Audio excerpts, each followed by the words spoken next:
Tevet Café Perek Veseti est une règle majeure dans le service de Dieu pour les Bénionim. L'essentiel est de gouverner et de dominer la nature qui se trouve dans la cavité. Gauche du cœur par la lumière de Dieu qui éclaire l'âme divine, située dans son cerveau, afin de dominer le cœur. C'est lorsqu'il médite dans son cerveau sur la grandeur de l'infini.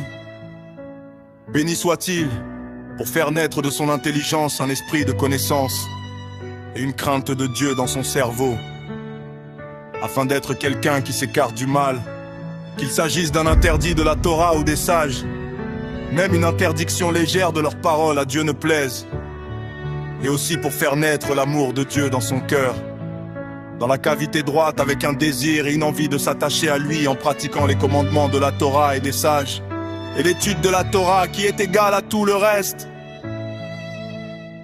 Et plus encore, il faut savoir une règle majeure dans le service des Bénionim. Même si la force de son intelligence et l'esprit de sa compréhension ne parviennent pas à faire naître un amour de Dieu qui se révèle dans son cœur, c'est-à-dire que son cœur ne brûle pas comme des flammes de feu, avec une envie et un désir ressentis dans le cœur pour s'attacher à lui. Il suffit que l'amour soit caché dans son cerveau et dans les secrets de son cœur. Cela veut dire que le cœur comprend, par l'esprit de sagesse et d'intelligence du cerveau, la grandeur de l'infini, béni soit-il, devant qui tout est considéré comme un néant absolu. C'est pourquoi il est juste pour Dieu que l'âme de tout être vivant cherche à s'attacher et à se fondre dans sa lumière. De même pour son âme et son esprit qui sont en lui. Il est tout à fait normal pour eux d'avoir ce désir et cette envie de sortir de leur enveloppe, le corps, pour s'attacher à lui seulement. C'est malgré elles qu'elles vivent dans l'intérieur du corps, enfermées comme des veuves vivantes, et aucune pensée ne peut le saisir du tout, sauf lorsqu'elle saisit et s'habille dans la Torah et ses commandements, comme l'exemple de celui qui embrasse le roi. C'est pour cette raison qu'il convient pour elles de le serrer de tout leur cœur, de toute leur âme et de toute leur force.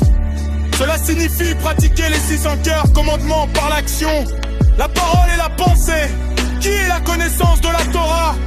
Ainsi, quand il approfondit ce sujet dans le secret de son intelligence, et que sa bouche et son cœur sont d'accord, c'est-à-dire qu'il réalise concrètement ce qui a été décidé dans son cerveau. Avoir pour seul désir la Torah de Dieu, la réciter jour et nuit, et utiliser ses mains et ses autres membres pour faire les commandements. Alors cette intelligence s'habille dans l'action, la parole et la pensée de la Torah.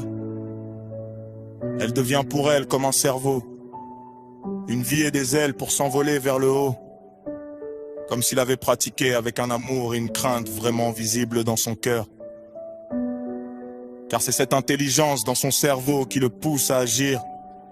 Et s'il n'avait pas réfléchi ainsi, il ne s'occuperait pas de Dieu du tout, mais seulement de ses besoins physiques.